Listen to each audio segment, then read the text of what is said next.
Imagina que estás en medio de una discusión. La otra persona habla con la seguridad de un político en campaña o como si fuera un abogado en una serie de Netflix, gesticulando, usando palabras que ni siquiera sabías que existían, y tú por dentro ya agotaste todo tu arsenal de argumentos. Pero misteriosamente, al final, la gente siente que tú ganaste. ¿Cómo pasó eso? No es magia, es estrategia. Y no necesitas ser un genio ni tener un doctorado en lógica. De hecho, te voy a mostrar cómo puedes salir victorioso incluso cuando no tienes toda la razón o ninguna. La verdad es que la mayoría piensa que una discusión es un concurso de quién tiene más datos, como si fuera un examen sorpresa.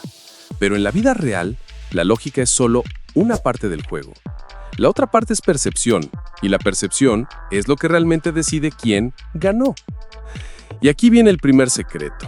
El tono importa más que el contenido. Imagina dos personas discutiendo. Una grita, se pone roja, golpea la mesa. La otra habla calmada, con pausas, como si todo estuviera bajo control.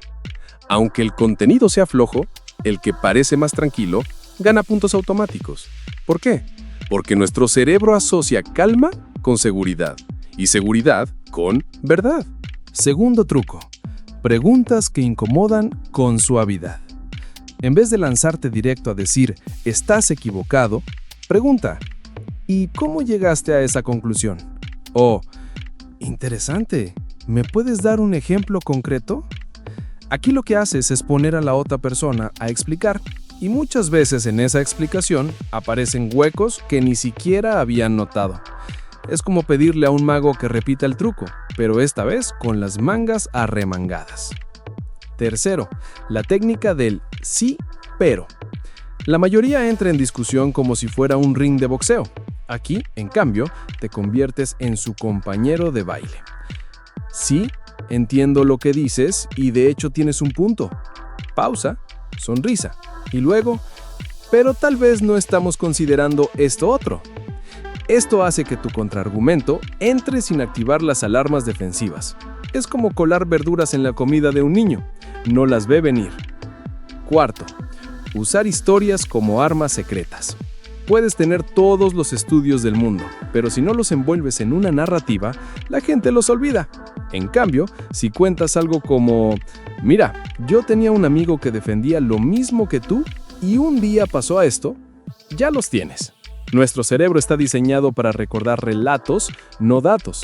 Y si tu historia tiene un toque de humor o sorpresa, mejor todavía.